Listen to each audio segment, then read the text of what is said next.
Albert Einstein once said, everybody's a genius, but if you judge a fish by its ability to climb a tree, it will live its whole life believing that it is stupid.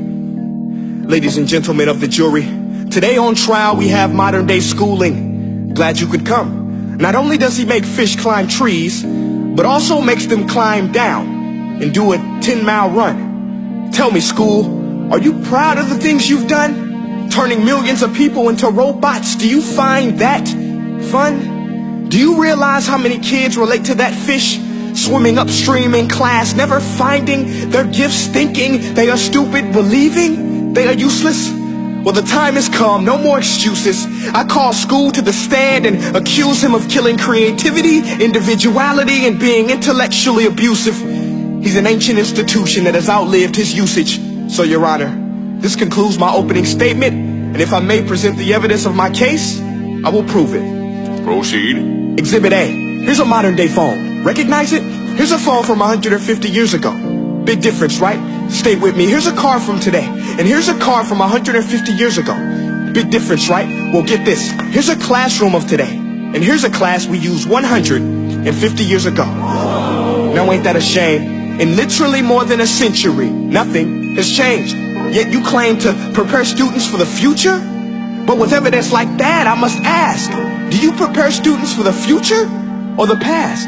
I did a background check on you and let the record show that you were made to train people to work in factories, which explains why you put students in straight rows, nice and neat, tell them sit still, raise your hand if you want to speak, give them a short break to eat, and for 8 hours a day tell them what to think. Oh, and make them compete to get an A letter which determines product quality, hence grade A of meat. I get it. Back then, times were different. We all have a past. I myself am no Gandhi. But today, we don't need to make robot zombies. The world has progressed. And now we need people who think creatively, innovatively, critically, independently, with the ability to connect. See, every scientist will tell you that no two brains are the same. And every parent with 2 or more children will confirm that claim.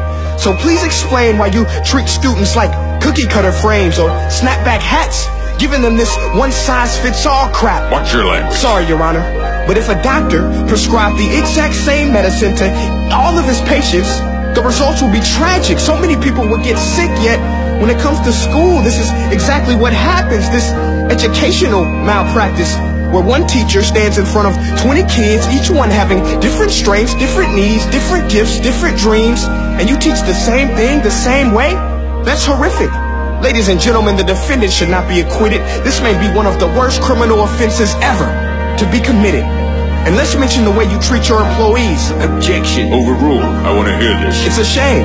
I mean, teachers have the most important job on the planet, yet they're underpaid?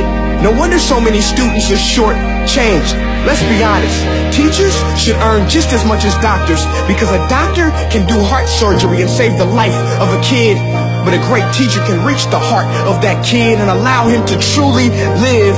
See, teachers are heroes that often get blamed, but they're not the problem. They work in a system without many options or rights. Curriculums are created by policymakers, most of which have never taught a day in their life. Just obsessed with standardized tests. They think bubbling in a multiple choice question will determine success. That's outlandish. In fact, these tests are too cruel to be used and should be abandoned, but don't take my word for it.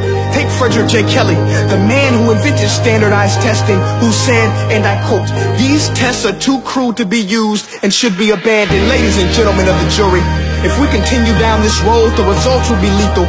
I don't have much faith in school, but I do have faith in people. And if we can customize healthcare, cars, and Facebook pages, then it is our duty to do the same for education, to upgrade and change and do away with school spirit, because that's useless. Unless we're working to bring the spirit out of each and every student, that should be our task. No more Common Core. Instead, let's reach the core of every heart in every class. Sure, math is important, but no more than art or dance. Let's give every gift an equal chance. I know this sounds like a dream, but countries like Finland are doing impressive things. They have shorter school days, teachers make a decent wage, homework is non-existent, and they focus on collaboration instead of competition. But here's the kicker, boys and girls. Their educational system outperforms every other country in the world. Other places like Singapore are succeeding rapidly. Schools like Montessori, programs like Khan Academy, there is no single solution. But let's get moving, because while students may be 20% of our population, they are 100% of our future. So let's attend to their dreams, and there's no telling what we can achieve. This is a world in which I believe, a world where fish are no longer forced to climb trees. I rest my case.